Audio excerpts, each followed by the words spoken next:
Hello, students. Today you are going to be using Flocabulary, and you're going to be using Flocabulary in a bigger way than we've used it in class before. So in class before, we've just watched the videos, but we haven't actually done any of the activities because, quite frankly, the school did not have a license to do so. Now we have a license to do so, so I'm going to have you guys leaning in and using this in order to practice prepositions. Now we've done nouns, we've done verbs, we've done adjectives, and we've done adverbs all last quarter. This quarter, we're doing the other four parts of speech. And then the last 2 quarters, we'll do commonly confused words and other different grammar parts that are important for us to know and understand in order to be as efficient writers as possible.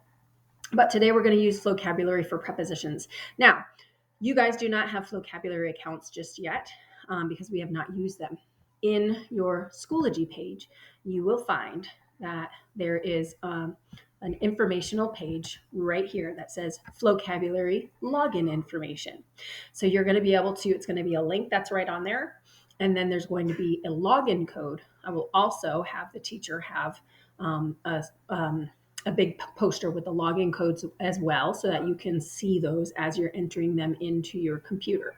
So what I want you to do right now is I want you to go ahead and pause. If you're watching this on the big screen, I want the teacher to pause, please, and let the students go ahead and click the link for the Flocabulary login. When you go into that page that has information, there's a link that will take you to Flocabulary. It's flocabulary.com/join-class. And then you're going to put the code. Now, this code that I am showing you right here is only for my e-block class. So if you're not e-block, then please put the code that is for your block. And those of you who are around other students and maybe you see them not sure where they're going or where they're supposed to be going, if you could help them, that would be wonderful. So I'm going to pause this for a minute, give you a chance to go ahead and get into the main screen of Flocabulary. All right. Now, maybe you're trying to get into Flocabulary and you are noticing that it's asking you if you have entered or if you have signed up before. Most of you have probably not signed up before because we have not had a school license for it before. So you can just put I'm new to Flocabulary and then use Google to sign up. Okay, so you click the link, you put in the class code, you say I am new to Flocabulary, and then you use your Google, sign in with Google, and that's going to connect you to the school. And then it's going to save all the information and make it super easy for you to access this after. Now, once you access it, you're not going to see what you see on my screen right here because I've already logged in and I'm in a teacher view. So you're not going to see what I see. So what you're probably going to see is a bunch of little boxes. But up on the top, up on this bar up here, you're probably going to see something that says assignments. And you're going to want to click that. So wherever it says assignments, and I think it's like a light blue color, you want to click assignments and the little light blue color, and it will take you to what you see on my screen, which is prepositions. Now, typically when we do Flocabulary, we just watch the video and then we do other activities. Well, we're leaning into the activities that they offer because they're all in one spot, and some of them are really fun. Okay, so after you watch the video that is going to talk about prepositions, the first activity you're going to do, and you're going to see the activities you need to do have like a little, I believe it's a green circle or orange circle. You do not have to do break it down. Do not do this one.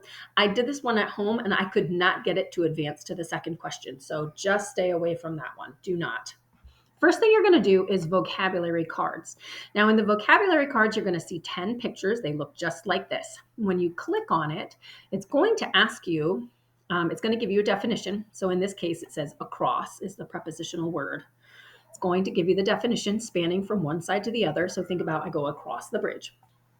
With luck, we will all get across the shaky bridge. So they've given you an example, and now they're going to ask you to write an example as well. Okay, so you can write an example. Now I already have, here we go. So write this word. You get to choose what background color you want. So you play around with it a little bit. So I might say, I have to get across town to work. Okay, so maybe I want to say that. I don't like the yellow, I want the blue. I hit save. Now I could also draw this. I personally do not like the doodle tools, but some of the people in the other block really enjoyed the doodle tools. So you can actually do some drawing as well. You can add text, you can add There's different things you can add in here. You can make them different colors, like have at it, go for it. So you can make straight lines. So if you wanted to create a cityscape, you could totally do that.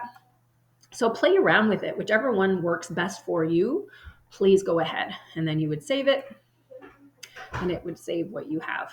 Okay, and you'd go to the next question.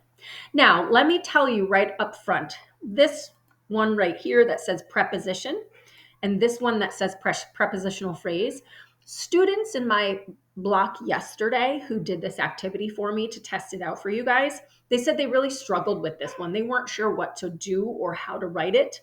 Here's what I would like you to do. You're going to do this. You're going to go in and you're going to put skip and you're going to save it. And you can draw me a little picture if you want. Please know that I'm seeing these pictures, and if you draw something inappropriate, I'm going to follow up with who needs to. But if you want to just dally around a little bit with some of these just because they're kind of fun to do, then you may do that. So you do a little something and then save and then move on to the next one. Same thing with preposition. You can write, I can't get down here because my little thing here. Write this word. And again, same thing. You can just put skip.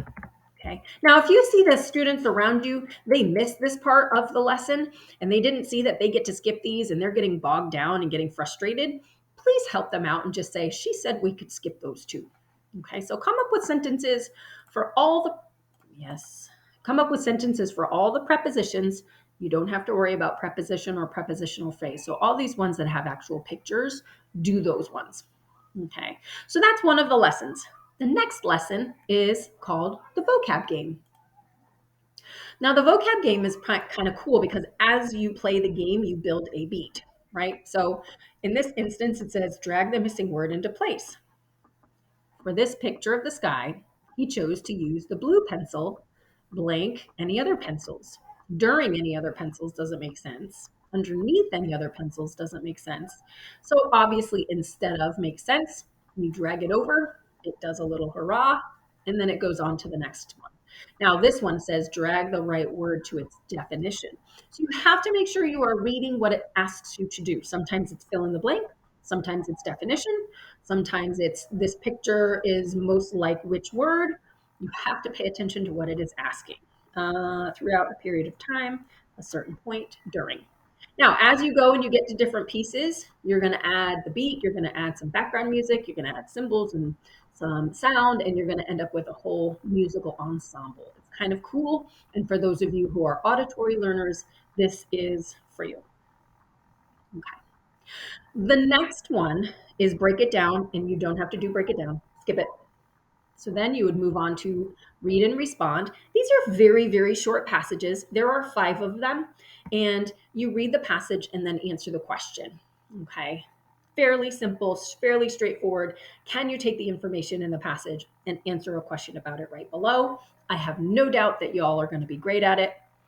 Then you move on to the quiz. Now, I know you're probably saying, Miss Piven, this is a lot of stuff. You have the whole block, and then you have until the end of the week because whatever you don't finish today then becomes your homework. Okay. These quiz questions are going to very simply be asking you straightforward questions. You can go back to the video. So let's say you're like, I don't know. You can go back to the video and you can look up the answer. Let's say you answered a question in the last one that has the answer to something in this one. You can go back to it. So you go through what's a preposition, a word that describes when, where, or how. Now, it doesn't tell you if you're right or wrong until the end, so you have to just give it your best go. Not to worry. I know this says quiz. This is not a summative assessment. It's not a quiz. We are just playing with these words. It's just the first time we're experiencing them, so not to worry. Now, the last one, and of course, you can go in order, any order you want. You do not have to go in order, but if you're like someone who likes to follow a list, then go in order. The last one is really fun. This one's called the Lyric Lab.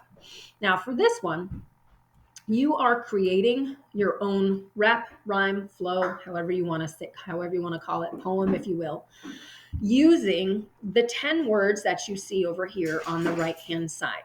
So you're using the word preposition, you're using the word prepositional phrase, and then you're using all these other ones. And the way it works is you think of a fact or a detail about prepositions as your first line.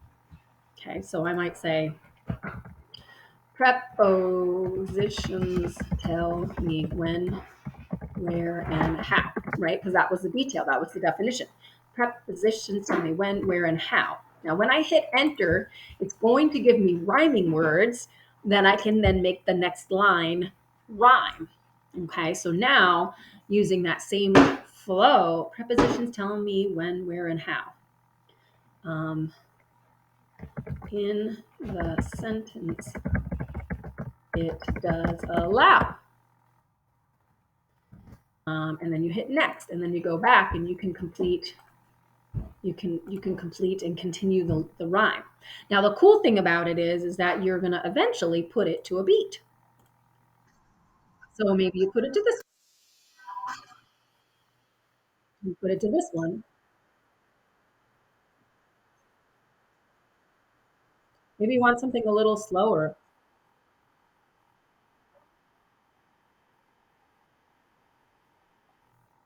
something a little more chill. So you get to choose what beat you want, and then eventually the goal is for you to use all of the 10 words that you see over here and for it to flow. Now, does it have to be perfect? No. Does it have to have all the definitions? No. Does it have to like be this perfect like Eminem style rap like perfection? No. Just do the best and try to use the words. It's going to force you to play around with these different preposition words and the definition of preposition and prepositional phrase. Play around with it, have fun with it. I look forward to reading them. If we want to have people read theirs to their beat when I return from being away, then that would be kind of cool too. But if you have any questions, then do the very best you can on the exercises you can.